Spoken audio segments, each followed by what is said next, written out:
ಮೊದಲ ಬಾರಿಗೆ ಆಯ್ಕೆಯಾಗಿರುವ ಶಾಸಕರು ಸಚಿವ ಸ್ಥಾನಕ್ಕಾಗಿ ಬೇಡಿಕೆ ಇಟ್ಟಿರುವ ಬಗ್ಗೆ ಮಡಿಕೇರಿಯಲ್ಲಿ ಪ್ರತಿಕ್ರಿಯಿಸಿದ ಶಾಸಕ ಮಂತರಗೌಡ, ಸಚಿವ ಸ್ಥಾನ ಕೇಳೋದು ತಪ್ಪಲ್ಲ. ಕೊಡಗಿನಲ್ಲೂ ಇಬ್ಬರು ಹೊಸ ಶಾಸಕರಿದ್ದೇವೆ. ನಮ್ಮಲ್ಲಿ ಯಾರಿಗಾದ್ರೂ ಮಂತ್ರಿ ಸ್ಥಾನ ಕೊಡಲಿ, ಅದು ಅವರಿಷ್ಟ. ಆದರೆ ಮುಂದೊಂದು ದಿನ ನೀವು ಸಚಿವ ಸ್ಥಾನ ಕೇಳಲೇ ಇಲ್ವಲ್ಲ ಎಂಬ ಮಾತು ಬರಬಾರದು ಎಂದರು. ಈಗ ನಾನು ಹೇಳೋದು ಕೇಳಿ, ಈಗ ದೊಡ್ಡವರು ಇಬ್ರು ಯಾರು CM ಪ್ಲಸ್ ನಮ್ಮ DCM ಅವರು ಇಬ್ಬರು ಏನು ಹೇಳ್ತಾರೆ, 137 ಜನ 140 ಶಾಸಕರು ಇಬ್ಬರು ಜೊತೆನಿದ್ದಾರೆ. ಹೈಕಮಾಂಡ್ ಏನು ತೀರ್ಮಾನ ಮಾಡ್ತಾರೆ ಅದೇ ಫೈನಲ್ಲು ಅಂತ ಎಲ್ಲರೂ ಹೇಳ್ತಾ ಇದ್ದೀವಿ, ನಾವು ಹೇಳ್ತೀವಿ.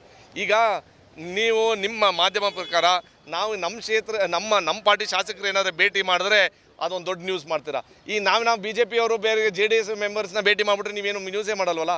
ಯಾಕೆ ಹೇಳ್ತೀನಿ ಕೇಳಿ, ನಾವು ನಿರಂತರವಾಗಿ ಸಚಿವರುಗಳು ಪ್ಲಸ್ MLAಗಳು ಅಭಿವೃದ್ಧಿ ವಿಚಾರ ಇರ್ಬೋದು, ಚರ್ಚೆ ವಿಚಾರ ಇರ್ಬೋದು, ನಾವು ಕೇಳ್ತಾ ಇರ್ತೀವಿ. ನಾವೇನು ಜಾಸ್ತಿ ಮಾತಾಡ್ತೀವಿ ಅಂತಂದರೆ ನಿಮ್ಮ ಕ್ಷೇತ್ರದಲ್ಲಿ ಏನು ಕೆಲಸ ಆಯ್ತೈತೆ, ನಮ್ಮ ಕ್ಷೇತ್ರದಲ್ಲಿ ಏನು ಕೆಲಸ ಆಯ್ತೈತೆ, ಒಂದು ರೀತಿಯಲ್ಲಿ ಪಾಸಿಟಿವ್ ಆಗಿ ಕಾಂಪಿಟೇಷನ್ ಕೇಳ್ಕೊಂಬರ್ತಾ ಇರ್ತೀವಿ. ಮಾತ್ರ ನನಗೆ ಗೊತ್ತಿರೋಂಗೆ ನಾವೇನು ಹೇಳ್ತಾ ಇದ್ದೀವಿ ಅಂತಂದರೆ, ಒಗ್ಗಟ್ಟಾಗಿ ನಮ್ಮ ಬರೋಂಥ ಬಜೆಟ್ ಸೆಷನಲ್ಲಿ ಒಳ್ಳೆಯ ರೀತಿಯಲ್ಲಿ ನಾವು ಬಜೆಟ್ ಮಂಡಿಸಾದ್ಮೇಲೆ ನಮ್ಮ ಕ್ಷೇತ್ರಗಳು ಯಾವ ರೀತಿಲಿ ಅನುಕೂಲ ಆಗಬೇಕು ಅಂತ ಅದನ್ನ ನಾವು ಮಾತಾಡ್ಕೊಂಡಿದ್ದೀವಿ. ಆ ವಿಚಾರದಲ್ಲಿ ಲೀಡರ್ಶಿಪ್ದು ಆ ವಿಚಾರದಲ್ಲಿ ನನ್ನ ಮುಖಾಂತರ ಅಂತೂ ಆಗಿರಲಿಲ್ಲ. ಬಟ್ ನೀವು ಹೇಳ್ದಂಗೆ ಇದು DK ಶಿವಕುಮಾರ್ ಬಣ ಅಂತಲ್ಲ, ಎಲ್ಲರೂ ಇದ್ದರು. ಯಾಕಂದರೆ ಕೆಲವು ಸಚಿವರುಗಳು ಬಂದಿದ್ದರು. ಆ ವಿಚಾರದ ವಿಶ್ ಮಾಡೋದ್ರೇನು ತಪ್ಪೇನಿಲ್ಲ ಅಂತ ನನ್ನ ವೈಯಕ್ತಿಕ ಅಭಿಪ್ರಾಯ.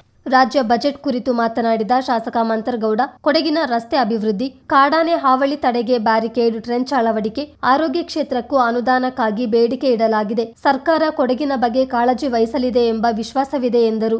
ನಿರಂತರವಾಗಿ ನಿರೀಕ್ಷೆಗಳು ಬೇಕಾದಷ್ಟು ಇದ್ದೇ ಇರ್ತವೆ.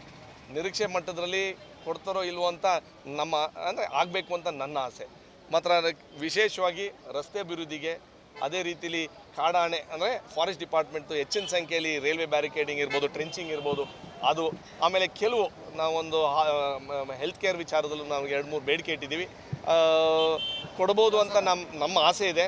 ಕೆಲವು ಟೈಮಲ್ಲಿ ದುರಾಸೆನೂ ಇದೆ. ಯಾಕಂದರೆ ನಮ್ಮ ಕ್ಷೇತ್ರದಲ್ಲಿ ಎರಡೇ ಕ್ಷೇತ್ರದ ಅಪರೂಪದಲ್ಲಿ ನಾವು ಗೆದ್ದಿರೋಂಥ ಸಂದರ್ಭದಲ್ಲಿ ಬೇಕಾದಷ್ಟು ಕೇಳ್ತಾ ಇರ್ತೀವಿ. ಕಳ್ಸಲಿನೂ ಅದ್ಭುತವಾಗಿ ಕೊಟ್ಟರು. ಯಾಕಂದರೆ ಹಾಸ್ಪಿಟ್ಲ್ ಇರ್ಬೋದು, KSHIP ರಸ್ತೆ ಇರ್ಬೋದು, ದೊಡ್ಡ ಕಾರ್ಯಕ್ರಮ ಕೊಟ್ಟರು. ಈ ಸಲಿನೂ ನಮ್ಮ ಕೊಡುಗೆ ಬಗ್ಗೆ ಕಾಳಜಿ ವಹಿಸ್ತಾರೆ ಅಂತ ನಾನು ವೈಯಕ್ತಿಕ. ನಾಯಕತ್ವ ಬದಲಾವಣೆ ಇನ್ನೂ ಚರ್ಚೆಯಲ್ಲಿರುವ ಹೊತ್ತಿನಲ್ಲೇ ಉಪಮುಖ್ಯಮಂತ್ರಿ DK ಶಿವಕುಮಾರ್ ಆಪ್ತ ವಲಯದಲ್ಲಿ ಗುರುತಿಸಿಕೊಂಡಿರುವ 23 ಶಾಸಕರು ಒಂದೆಡೆ ಸೇರಿ ಔತಣಕೂಟ ನಡೆಸಿರುವುದು ರಾಜಕೀಯ ವಲಯದಲ್ಲಿ ಚರ್ಚೆ ಹುಟ್ಟುಹಾಕಿದೆ. ಈ ಕುರಿತಾದ ಪತ್ರಕರ್ತರ ಪ್ರಶ್ನೆಗೆ ಪ್ರತಿಕ್ರಿಯಿಸಿದ ಶಾಸಕ ಮಂತರಗೌಡ, ಮಾಗಡಿ ಶಾಸಕ ಬಾಲಕೃಷ್ಣ ಅವರ ಹುಟ್ಟುಹಬ್ಬದ ಅಂಗವಾಗಿ ಔತಣಕೂಟ ಏರ್ಪಡಿಸಲಾಗಿತ್ತು. DKಶಿ ಬಣ ಅಂತ ಏನಿಲ್ಲ, ಎಲ್ಲರೂ ಬಂದಿದ್ರು. ಅಲ್ಲಿ ರಾಜಕೀಯ ಚರ್ಚೆ ನಡೆದಿಲ್ಲ. ನಾನು 15 ನಿಮಿಷ ಇದ್ದು ಬರ್ತ್ಡೇ ವಿಶ್ ಮಾಡಿ ಊರಿಗೆ ಹೊರಟೆ ಅಂದ್ರು. CM DCM ಇಬ್ಬರ ಜೊತೆಗೂ ಎಲ್ಲ ಶಾಸಕರಿದ್ದೇವೆ. ಹೈಕಮಾಂಡ್ ತೀರ್ಮಾನವೇ ಅಂತಿಮ ಎಂದು ಶಾಸಕ ಮಂತರ್ ಹೇಳಿದ್ರು. ಮೊನ್ನೆ ಬಾಲಣ್ಣನವರು ಅಂದರೆ ಮಾಗಡಿ ಹಿರಿಯ ಶಾಸಕರು ಬಾಲಣ್ಣವರ ಹುಟ್ಟದ ಹಬ್ಬಕ್ಕೆ ಪ್ರಯುಕ್ತಕ್ಕೆ ಒಂದು ಊಟಕ್ಕೆ ಕರೆದಿದ್ರು. ಯಾಕಂದರೆ ಅವತ್ತೇ ಕ್ಯಾಬಿನೆಟ್ ಮೀಟಿಂಗ್ ಇತ್ತು. ಆಮೇಲೆ ಅವತ್ತೇ ಹಲವಾರು ಶಾಸಕರದು ಕಮಿಟಿ ಮೀಟಿಂಗ್ ಇತ್ತು. ನಾನು ಊಟದ ಹಬ್ಬ ಬಂದಾಗ ಹಿರಿಯ ಶಾಸಕರುಗಳು, ಅದು ಅವರು ನಮ್ಮ KRDCಯಲ್ಲೂ ಚೇರ್ಮನ್ ಆಗಿದ್ದಾರೆ.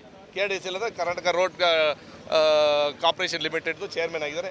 ಅವ್ರು ನಾವು ಯಾಕೆ ವಿಶ್ ಮಾಡೋಕೆ ಹೋಗ್ತೀವಿ, ಸಚಿವ್ರನ್ನ ಯಾಕೆ ಭೇಟಿ ಮಾಡೋಕೆ ಹೋಗ್ತೀವಿ, ಮಂತ್ರಿಗಳ್ನ ಯಾಕೆ ಭೇಟಿ ಮಾಡ್ತೀವಿ ವಿಶ್ ಮಾಡೋಕ್ಕೆ? ವಿಶ್ ಮಾಡೋಂಥ ಸಂದರ್ಭದಲ್ಲಿ ನಮಗೇನಾದರೂ ಒಂದು ರೀತಿಲಿ ಅನುದಾನ ವಿಚಾರದಲ್ಲಿ ನಮಗೇನಾದ್ರೆ ಒಂದು ರಕ್ಷಣೆ ಸಿಗ್ತದೆ ಅಂತ ಸಂದರ್ಭದಲ್ಲಿ ಅಲ್ಲಿ ಹೋಗಿದ್ದೋ. ಈಗ ರಾಜಕಾರಣಿಗಳು ಕೆಲವು ರಾಜಕಾರಣಿ ಚರ್ಚೆ ಮಾಡ್ತಾರೆ. ಊಟ ಚೆನ್ನಾಗಿತ್ತಾ, ಇದಿತ್ತಾ, ಅದೆಲ್ಲನೂ ಇದ್ದೇ ಇರ್ತಿತ್ತು. ಬಟ್ ಕೆಲವು ಚರ್ಚೆ ಇತ್ತು. ಬಟ್ ಆ ಮಟ್ಟಕ್ಕೆ ಚರ್ಚೆ ಏನೂ ಇಲ್ಲ. ನಾವೆಲ್ಲ ಆ ಮಟ್ಟಕ್ಕೆ ಏನಿಲ್ಲ. ನಾನು ಒಂದು 15 ನಿಮಿಷ ಇದ್ದೆ. ಅವ್ರು ವಿಶ್ ಮಾಡಿ ನಾನು ಹೊರಟೆ. ಯಾಕಂದರೆ ನಾನು ಊರಿಗೂ ಬರಬೇಕಾಗಿತ್ತು. ಆ ವಿಚಾರದಲ್ಲಿ ಅಲ್ಲೂ DK ಶಿವಕುಮಾರ್ ಬಣ, ಆ ಬಣ ಅಂತ ಆ ಥರದ್ದು ಯಾರೂ ಇಲ್ಲ. ಎಲ್ಲರೂ